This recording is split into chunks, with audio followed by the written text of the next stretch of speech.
La exoneración grupal. El individuo no ha matado, sino el grupo. Una ingente cantidad de investigaciones indica que el factor principal que motiva a un soldado para que haga cosas que ningún hombre en sus cabales querría hacer en combate, es decir, matar y morir, no es el instinto de supervivencia, sino un poderoso sentido de tener que rendir cuentas ante sus camaradas en el campo de batalla. Richard Gabriel señala que, en los escritos militares sobre la cohesión de la unidad, uno encuentra de forma consistente la afirmación de que los lazos que los soldados de combate tejen entre ellos son más fuertes que los lazos que la mayoría de los hombres tienen con sus mujeres. La derrota de incluso un grupo de élite suele ocurrir cuando se ha infligido un número elevado de bajas, normalmente en torno al 50%, de suerte que el grupo cae en una forma de depresión colectiva y apatía. Dinter señala: la integración del individuo en el grupo es a veces tan fuerte que la destrucción del grupo, por ejemplo, por la fuerza o por el cautiverio, puede conducir a la depresión y posterior suicidio. Entre los japoneses durante la Segunda Guerra Mundial, esto se manifestó en los suicidios en masa. En la mayoría de los grupos históricos, esto resulta en el suicidio colectivo de la rendición. Entre los hombres que se sienten unidos de forma tan intensa, se da un poderoso proceso de presión del grupo en virtud del cual el individuo se preocupa tanto por sus camaradas y por lo que piensan de él, que preferiría morir antes que fallarles. Un veterano del cuerpo de marines que fue entrevistado por Wayne Dyer expresó este proceso claramente cuando dijo que tu primer instinto, a pesar de todo tu adiestramiento, es vivir, pero no puedes darte la vuelta y echar a correr en sentido contrario. Es la presión del grupo, ¿sabes? Dyer lo denomina una clase especial de amor que no tiene nada que ver con el sexo o el idealismo. Yardan Dupik se refería a ello como vigilancia mutua y consideraba que era el factor psicológico predominante en el campo de batalla. Marshall señala que un soldado que se queda atrás de una unidad rota y en retirada será de escaso valor si se le fuerza a servir en otra unidad. Pero si se emplea un par de soldados o el remanente de un pelotón, por lo general, se puede contar con ellos para que luchen.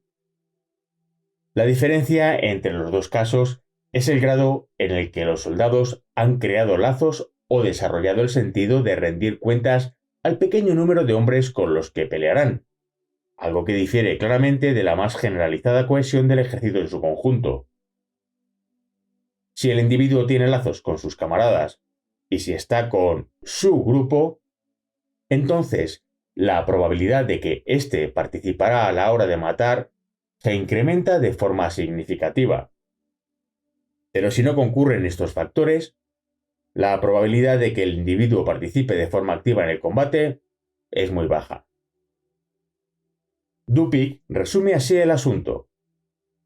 4 hombres valientes que no se conocen entre sí no se atreverán a atacar a un león.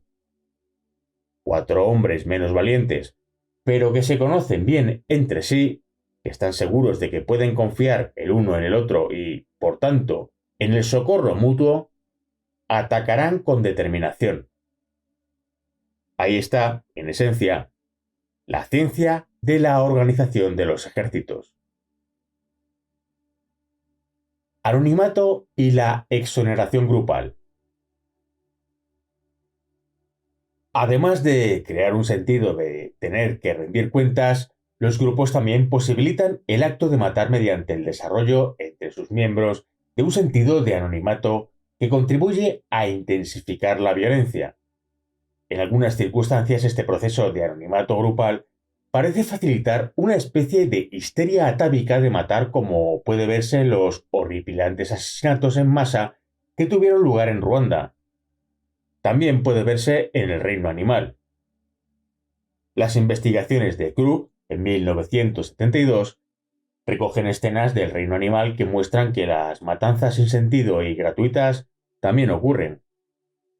En estas se incluyen la matanza de gacelas por parte de hienas en cantidades que sobrepasan con creces sus necesidades o capacidad para comer, o la destrucción de unas gaviotas que no podían volar en una noche tormentosa, y así se convirtieron en presa fácil para los zorros, quienes procedieron a matarlas más allá de cualquier posible necesidad de alimento.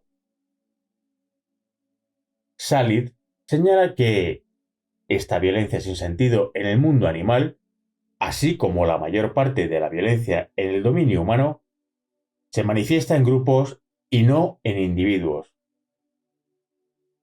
Konrad Lorenz nos dice que el hombre no mata, lo hace el grupo. Salid muestra una comprensión profunda de este proceso y lo ha investigado en detalle.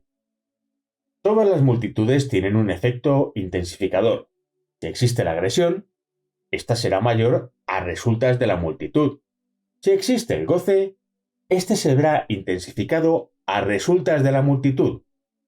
Algunos estudios muestran que un espejo delante de un agresor tiende a incrementar su agresividad, si tenía la disposición a ser agresivo. No obstante, si el individuo carece de esa disposición, el efecto del espejo sería el de incrementar sus tendencias no agresivas. El efecto de la masa parece ser en gran medida como el de un espejo, y refleja el comportamiento de cada individuo en los que le rodean, intensificado así el patrón de comportamiento. Hace tiempo que los psicólogos entendieron que el anonimato que crea la masa puede causar una difusión de la responsabilidad. Se ha demostrado en decenas de estudios que la probabilidad de que los espectadores de un suceso interfieran en él guarda una relación directa con el número de personas que están viendo el suceso. Así, en grandes masas pueden ocurrir crímenes horribles, pero la probabilidad de que interfiera un espectador es muy baja.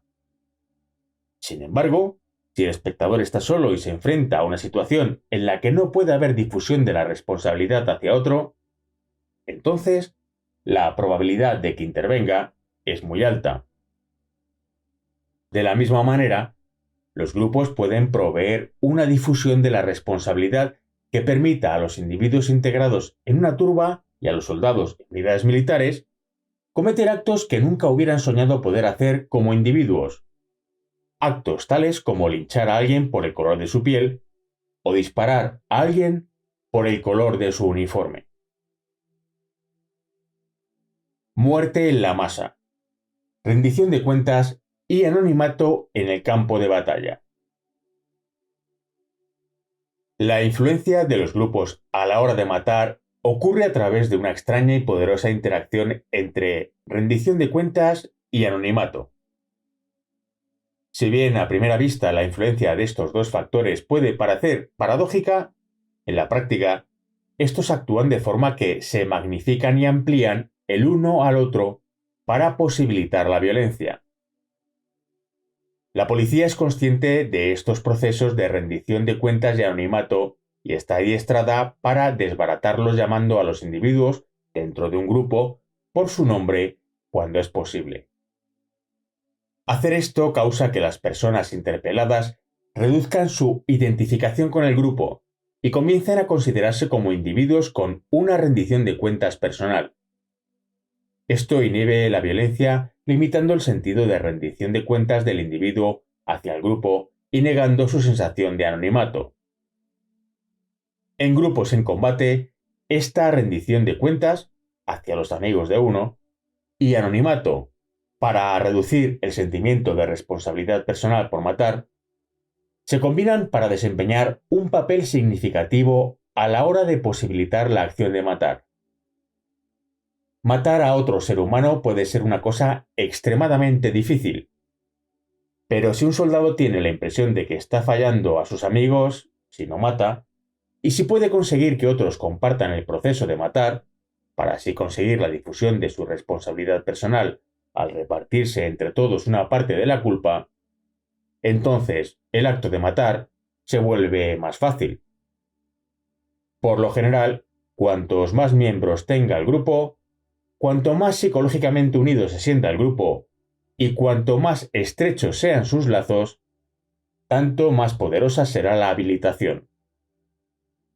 Con todo, la presencia de un grupo en el combate no garantiza la agresividad. Podría tratarse de un grupo de pacifistas, en cuyo caso lo que el grupo habilita es el pacifismo. El individuo debe identificarse y adherirse al grupo que tiene una exigencia legítima de matar, y tiene que estar con o cerca del grupo para que éste ejerza influencia en su comportamiento.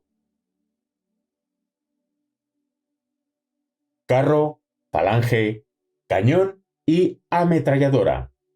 El papel de los grupos en la historia militar. Encontramos estos procesos a lo largo de la historia militar.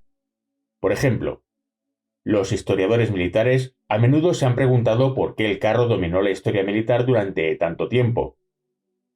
Desde los puntos de vista táctico, económico y mecánico, no eran un instrumento con una buena relación entre coste y eficacia en el campo de batalla y, sin embargo, durante muchos siglos, fue el rey de la guerra. En cambio, si examinamos la ventaja psicológica que ofrecía el carro para habilitar la acción de matar en el campo de batalla, entonces nos damos cuenta de que el carro tuvo tanto éxito porque fue la primera arma de manejo en equipo. En este caso intervienen varios factores.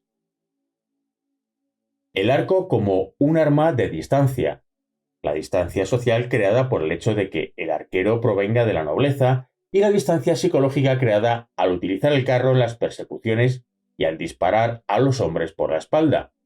Pero el factor principal estriba en que, en el carro, iban tradicionalmente dos hombres, el conductor y el arquero. Y esto es todo lo que se necesitaba para proveer de la misma rendición de cuentas y difusión de la responsabilidad que, en la Segunda Guerra Mundial, permitió que casi el 100% de las armas de manejo colectivo, como por ejemplo las ametralladoras, dispararan mientras solo entre el 15 y el 20% de fusileros lo hicieran.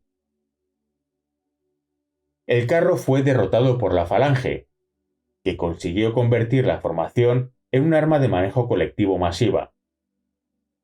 Si bien no tenían los líderes designados de las formaciones romanas, cada hombre de la falange estaba bajo un poderoso sistema de vigilancia mutua, y en las cargas hubiera sido difícil no atacar sin que los otros no se dieran cuenta de que uno había levantado o soltado la lanza en el momento crítico. Y, por supuesto, además de este sistema de rendición de cuentas, la sumamente compacta falange ofrecía un alto grado de anonimato a la multitud. Durante casi medio milenio, el militar profesional romano, con, entre otras cosas, su aplicación superior del liderazgo, eclipsó a la falange en la concepción occidental de la guerra. Sin embargo, la aplicación de procesos grupales por parte de la falange era tan sencilla y tan efectiva que, durante el periodo de más de 1000 años entre la caída del Imperio Romano y la integración completa de la pólvora, la falange y la pica dominaron las tácticas de infantería. Y cuando se introdujo la pólvora, fue el cañón operado en equipo, más tarde superado por la ametralladora, el que causaba la mayoría de las muertes. Gustavo Adolfo de Suecia revolucionó los conflictos armados con la introducción de un pequeño cañón ultraligero que arrastraba cada pelotón. Esta arma se convirtió así en la primera operada por un pelotón y anunciaba las ametralladoras accionadas por miembros del pelotón.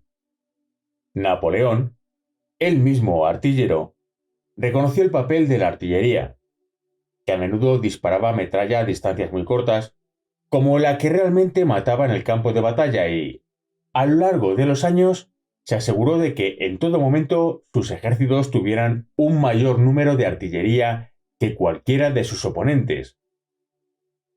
La ametralladora se introdujo durante la Primera Guerra Mundial y se la denominó la esencia destilada de la infantería, pero realmente era la continuación del cañón, pues la artillería se convirtió en un arma de fuego indirecto.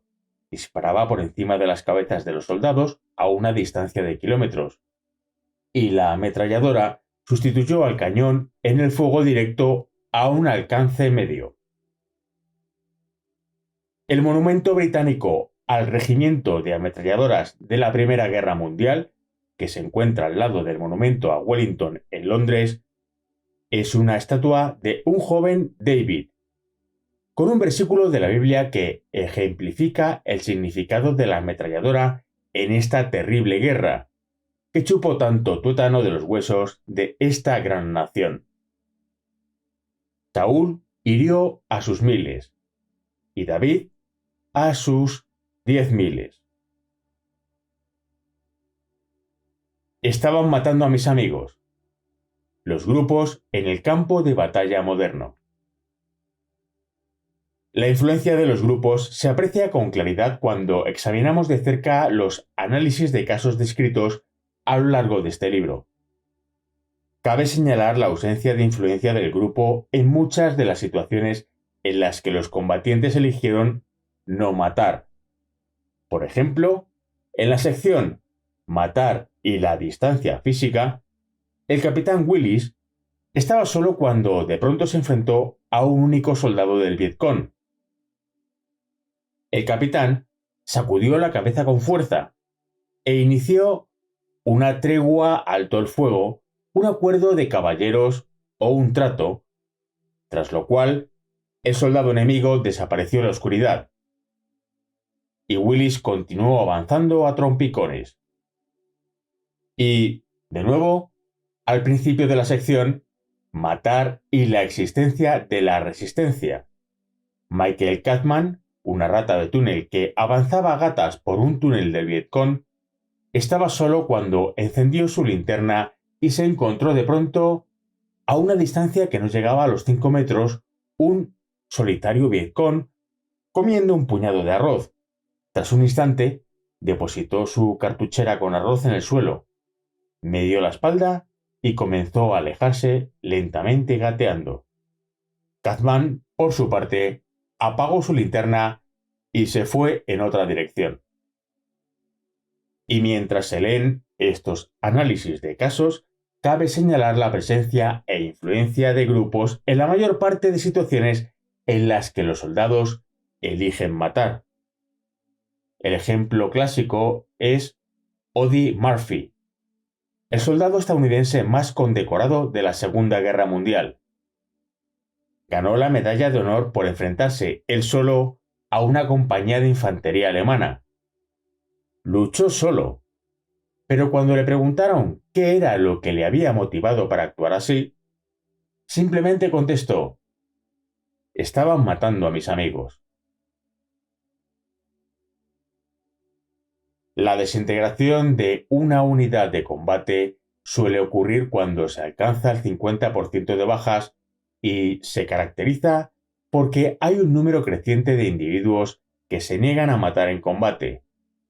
La motivación y la voluntad de matar al enemigo se evaporan junto con sus compañeros y camaradas. Peter Watson. War on the Mind.